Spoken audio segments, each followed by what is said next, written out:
What up, YouTube? Welcome back to the channel, and thank you all for tuning in. As always, really appreciate each and every one of you. Racing has just finished up, and I mean just finished up. There's actually still a bike or two on the track from here at Southwick for round 6 of Pro Motocross, and you guys know the deal. You know what's in the contract. We're going to do a post-race track walk to show you guys the brutal conditions that these guys have been dealing with. As I am stuttering, my choke is on. It's been a long day, but we're going to check out the conditions, see if Southwick is a real sand track or not, and then after the track walk, I'll give you guys a brief race review. Try to keep it quick, but I never do. But before we get into it, got to thank the channel sponsors. They make all these trips possible. Then we'll get into the track walk. Huge thank you to ASV Inventions, home of the unbreakable lever and the new S1 series single pivot adjustable lever. Sirius Studio, they can take care of all your merch needs. The designlabco.com, they got some great designs in their lab at their co. On Track School, they got the best homeschooling programs on the east and the west of the Mississippi. They can help you chase your dreams while you get an education. And last but not least, Maynard Racing Performance. They can get you dialed in with some gold valves and get her nice and plush for you. Feel like you're riding on a cloud. I have links and discount codes and all that fun stuff in my video description, and if you guys are supporting them, you're supporting me. Thanks for watching and hope you enjoy. Oh man, this first turn is brutal. Hairpin right-hander. You got to use the rear brake and take your foot off. We saw pileups in the contract all day long. Let's do our first is this sand check. Yep, looks sandy to me. And then right out of turn 1, got some looped out, wide open sweeper. This section is scary fast. Podium celebration going down right now.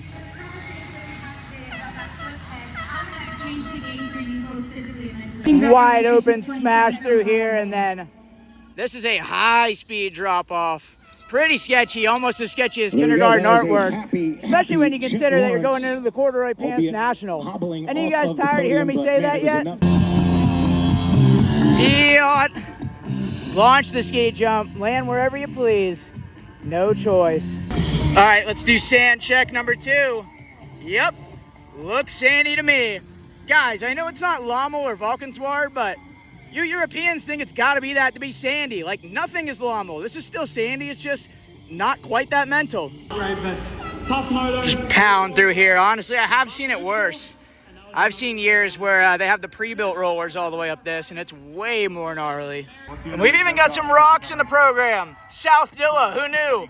Another track walk and another week where I catch the digs. Brother, we got to figure this out at some point. I know you don't care about fines, but losing points ain't it, dog. I'm obviously kidding. That could have belonged to anybody, but I'm sure some of you guys will be rage baited, even though I'm not even trying to. Smack that berm like, whoop-pow. Then Chop City. No choice but to help the boys out for next year. This would destroy the program. Rob. Going to take 3rd in the overall. Impressive stuff. We'll take it. The one thing about Southwick is it gets very one-lined. It's a small, narrow track. I've heard it described as a hole in the wall, which is actually perfect. And yeah, all the insides blow out to the outsides, and it kind of just ends up being one big-ass sand berm for the rest of the day. Inside single was pretty much the only option through here, a literal no-choice situation. Then more holes, rollers. This was probably fun in the morning, not so much now. So I believe they're getting a TV interview. I think it's Cooper Webb, but we'll be back here in we're going to pop some bottles. And the racing will begin at 1. Massive berm. Still haven't found that Southwick base. It is down there. We'll find it, but hadn't been in any of these sections. Hannah went down, obviously, so got gifted a bit, but we stayed there. Oh, man. You're all through some more chuck holes, and then this is one of the nastiest sections on the track. It took out Sushi's collarbone. I think it took out Jet in Moto 1. Yeah, and it might take me out while I'm walking it. Right, not a small task to take this track from what it was 2 weeks ago to make it the national global. This is crazy. We got stuff coming out of the ground out here. I can't even get this out. What a job, well done. Congratulations to you. What a wasteland. Back up to you. I mean, some lines might be better than others, but they're hitting a good one out there. He's coming to nose it. We're getting after it while we can. Jump over this little rise if you survive the straightaway going up to it. And then you land in some serious chop. The boys were hop, skipping, and jumping through all that. Yeah. One berm turns into 2. Actually, not really. This corner is kind of just a mess in general, but here it is.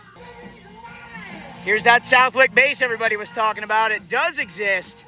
I know Lommel doesn't have that, but honestly, I am fairly sure that all you guys in my comments yapping about Lommel are only riding it on like a Tuesday with a bunch of quad riders. Everybody needs to chill. Saw some nasty break and bump hops over this thing, right to the backside. And then what do you know? 25 feet of track turns into 6. 1 berm, 0 choices. Man, I really wish they'd quit it with the music in the background. You're gonna get me copyrighted. I'm just trying to show you guys the track. This place is no highway. That one straightaway has highway speeds, but definitely not highway conditions. And early in the day, this was just a ski jump single, but all the sand piled up turned it into a double, gave them a landing or 12. Life is a beach just playing in the sand. Unless you're here, life is not a beach when you show up here. Life gets kind of miserable, actually. All right, and this is a really cool obstacle I've never seen before. It didn't quite work out maybe how they were hoping for, but you got an inside big single, then in the middle you got a smaller single, and all the way around the outside, which unfortunately did not get used, has no single. Got a 3-tiered option at the National. That's pretty cool. But here's the main line. Jump in, smack it, and get off the back.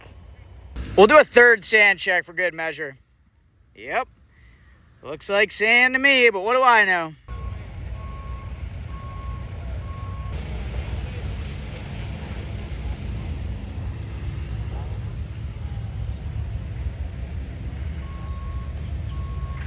This is a nice deep crevasse. We're close to knee high.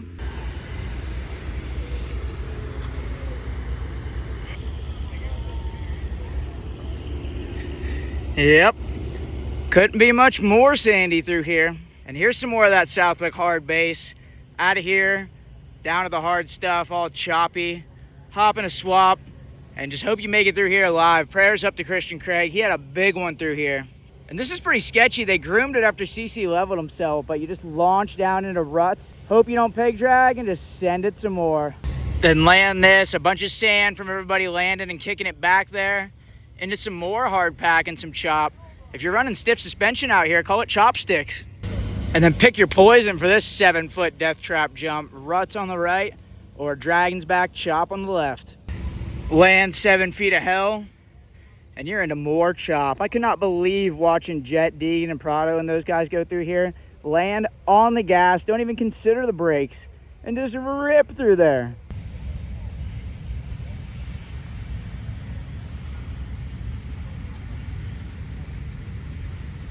Got a little bit of that base back here too, and this is a high-speed invitational through here. If you crash here, you ain't gonna get up all that quick.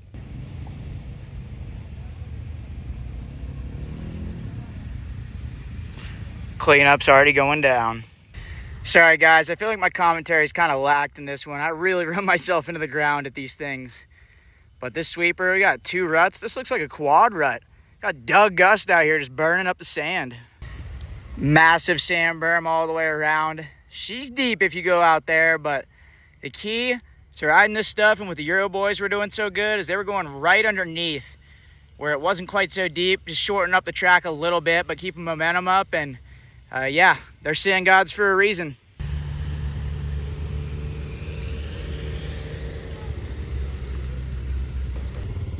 Pound through here. We got another rare jump out here at the Wick. Not too many of them, but you don't need any of them. The rest of the track is so gnarly when the wheels are on the ground. Land, a little more chop into this final corner. I've definitely seen gnarlier Southwicks. I've only been here one other time, and it was definitely a gnarlier Southwick than this, but still far from easy, and in my opinion, far from fun. This looks like a bad time. Don't take it personal, Southwick. I just hate the sand. It ain't you, it's me, but final corner. A few more holes into the finish line, and yeah, we saw Romano scrub himself into oblivion, and this thing gets wild. I mean, I actually did an accidental scrub off of it when I rode here. Land the finish, and this is actually the most opened up section of the entire track. Got the inside, middle, and out. 3 lines, and I would say 0 choices, but yeah, I kind of just explained that there's 3 of them. Little whooped out national into this final corner before we get back towards the start, and look, at even on the way off the track was sketch. I would have weeded myself after the moto. One more glimpse of that base. It does exist, I promise. But yeah, almost the entire track looks pretty sandy. Stop me if you've heard it before. Smash into this off the back and through one more set of holes. And yeah, that's a lap around Southwick. I know it's not Lommel, but it is a sand track, so everybody shut up. I didn't say it was a beach sand track, but it is sand. That's a lap around the track here at Southwick. Now we'll bark a quick race review, no choice. All right, now we'll bust out the race review. We're out here sitting against a fence. That's as far as my legs could take me, but really great day of racing at Southwick. Really great season in general, both classes. The racing has been awesome, and coming into this thing, I feel like the big story in both classes was definitely the Coonan brothers, especially for this race because, you know, they're only doing 3, Lakewood, here, and Ironman. At least that was the plan originally. That might change after today. But, yeah, all about the Coonans coming in, all about the Coonans this morning. They both qualified fastest by, like, more than a second. So, yeah, they both showed their insane speed early. And then we'll jump into this 250 class because Sasha Coonan did get it done. A 1-1 for the overall win. Made like a broom and swept it. And that's not the craziest thing ever. I mean, we know this guy's unbelievable in the sand. He's the GP points leader, and he's just he's an amazing rider. I feel like I'm becoming a Coonan glazer. I'm really becoming a big fan of these kids. They're awesome. They're crazy fast. But the big story with Sasha Coonan's win is he actually somehow did it with a broken collarbone, apparently. Got ridden off on the medic cart or the mule right after the race. I got to the podium. He wasn't even there. I had no idea what had happened, and I guess he pulled in, told everybody his collarbone was broken. He was holding his shoulder after the finish, and I guess it was a pretty emotional moment because, you know, he's leading the MXGP series right now. I think they race again like next weekend, so this is incredibly detrimental to that point series and his points lead. So there's a lot of moving parts that are not moving in a good direction right now in the Sasha Coonan program. So I really hope the kid's okay and can get back after it in the GPs because he's an unbelievable talent, and he was amazing today. First moto, that was way past Applebee's. He was so far gone, uncontested. He would have had time for a gas stop, and he still would have won by 30 seconds. And then the second moto, a little bit more calculated, you know, stalked Davies for a little bit, got the move done. Still had a big crash, broke the collarbone, and then won anyway. So pretty crazy day for him, but I'm excited to see these guys next year. They are just crazy talented. I can't say enough about how good they are, and get well soon, Sasha Coonan. That really sucks, but man, did you show everybody what you were made of today. And then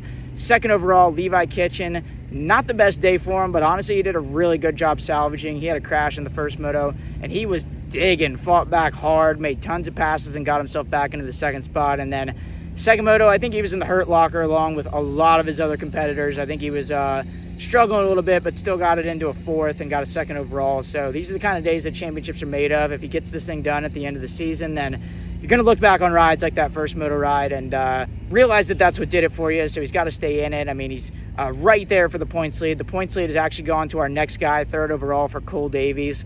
Not a good first moto. He was up there, crashed, threw it away, and then kind of had to do some damage control from there. And he looked like he was dead tired in the first moto. I was really worried about how that second moto was going to be for him because it was pretty humid, decently hot, and the track was gnarly at Southwick, so you know it's Gnarls Barkley. And I thought he was going to be hurting, but he really put in a good ride for that second moto. I still think he probably got a little bit tired, but I think Coonan was going to beat him no matter what. And yeah, solid day for Davies. Now he's the points leader, and I think these guys have screwed up giving him a bunch of momentum because when he gets going, it's really hard to stop him. You saw what he did in Supercross, and it's starting to look like he might do the same thing outdoors. Then in the fourth spot, we had Cade Manier, and he was like the digger of all diggers in that second moto because he started, you know, he was in the top 10 and then started clawing his way forward. And when everybody else started running slower lap times and losing a little bit of their pace, he never lost it, stayed digging, stayed strong. And that second moto ride was awesome. So really good for Manier to put it on the box in the second moto and a fourth overall. And then rounding out the top 5, I think this day was way better than the result, but 2 Jews by Mayer, 5th place, and he was ripping. The starts weren't quite there today where he was hoping for. So he came from the back all day long, but he was charging. He made so many passes. Had to have been one of the guys that passed the most guys today. So the riding was really good. It was back on track with those first 4 rounds, but the starts just kind of hurt those results. And yeah, this 250 series is wild. Every weekend it gets flipped upside down in a different direction. Poor Joe Shimoda, broken collarbone in practice, and apparently it was just on the first lap, just cruising around on a slow lap, lost the front, and that was all she wrote. The collarbone was snapped, and Sushi's championship run was done. So we hate to see that. Another crazy twist in this 250 championship, but something tells me it could get even crazier. But then onto the 450s, a bad ankle, the cankle at the National, but Jet Lawrence still gets it done. And honestly, Hunter did totally give it to him in the second moto, even though Jet gave it to Hunter in the first moto. They exchanged gifts today. Christmas ain't till December, but they figured they'd get out of the way here in July. But that was really impressive from Jet, because this is a sand track. You knew it had to be gnarly on the foot and the ankle and all that. And he even said on the podium that he figured this was going to be the hardest one for him. So for him to come out and get a win, that's got to be huge for the mental, huge for the momentum, because the last few weeks it's really looked like Hunter has had him covered, and there hasn't really been much Jet could do about it. And today wasn't really a whole lot different, but at least at the end of the day, he gets to stand on the top of the podium. And I think he might have got the red plate back. I'm honestly not too sure, but at this point, it's so interchangeable between the Lawrence brothers. It doesn't even matter which one of them has it. Just give them the both of them.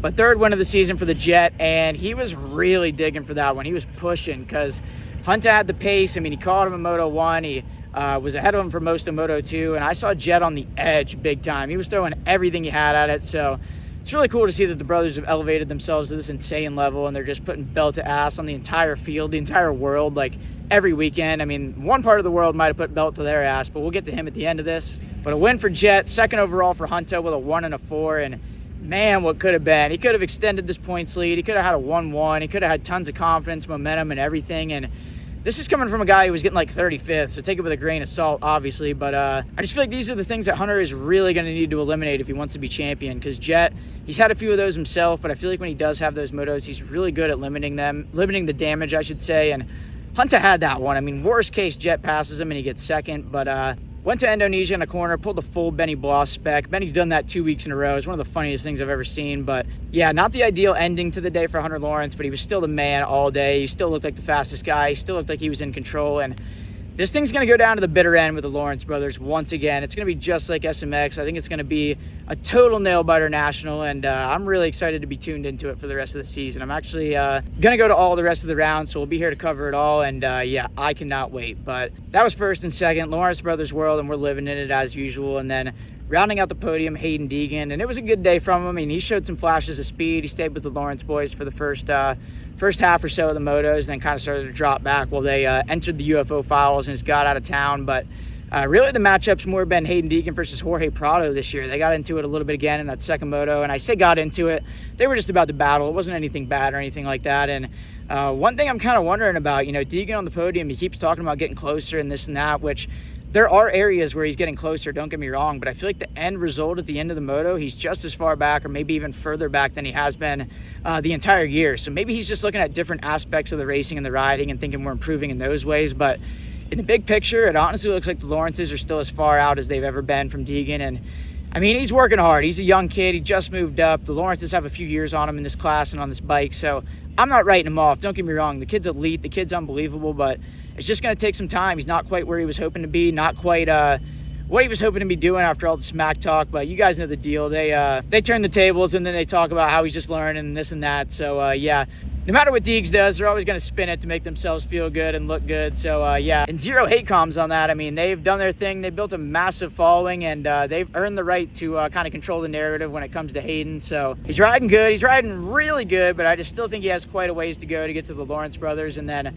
fourth place for Jorge Prado. He kind of got the shaft, went 4-3 and got fourth. Usually you get a piece of box when you do that, but I'm actually a bit disappointed with George from today because I expected a lot more. He was really good in qualifying. He's unreal in the sand in Europe. He's also one of those sand gods, so I was expecting him to be in the fight for the win big time. And in that first moto, Lucas Coonan, who we'll talk about here shortly, I mean, he caught Jorge from down in the first corner, and by halfway he was already onto the back of him and going by. So I feel like that wasn't the best look for Jorge Prado because he's on a new team, new series and all that, but Lucas Coonan is so much newer to all this stuff than him, and he blew his goggle straps off. So I'm a little bit bummed on Prado, but we're still seeing the flashes of brilliance. He's close, he's just not quite there. And then rounding out the top five, Garrett Marchbanks, I think he went 5-5, and he is so solidified as the fifth place guy in this 450 class. I think he could stop and make a sandwich and still get fifth place. He crashed in the second moto, got up, dusted himself off, got up, and still got fifth. So a really good, strong, and solid season for Garrett Marchbanks continues. And last but not least, part two of the Coonan brother disaster of Southwick was Lucas Coonan.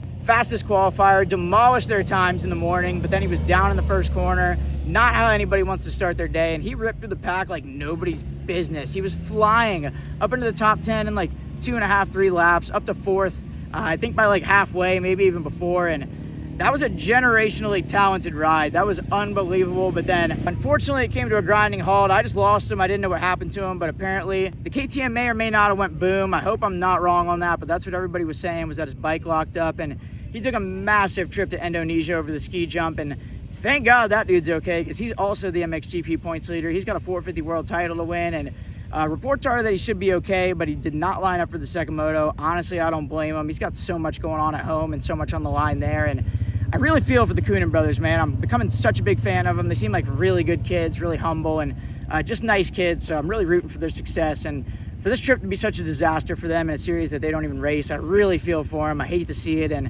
hopefully it all works out for them. I mean, we should see them here in 2027, and that's going to be badass. I really can't wait for it, but get well soon to both the Coonan brothers. I think Lucas is okay, but I'm sure he's got to be a little bit banged up, and hopefully they get to feeling better so they can continue trying to get their points leads built up and hang on to those championships in the World Championship. But yeah, that's all I got for you guys in today's video. Really appreciate y'all tuning in, and as always, please let me know in the comments what you thought of it, if you liked it, if you disliked it, if you agree with my takes, disagree, if I'm just a cooked unit, I don't know what I'm talking about, or anything in between. You know, we have no choice but to take it all in. But I appreciate you guys tuning in. Thank you very much. We'll catch you in the next one. Free of choice.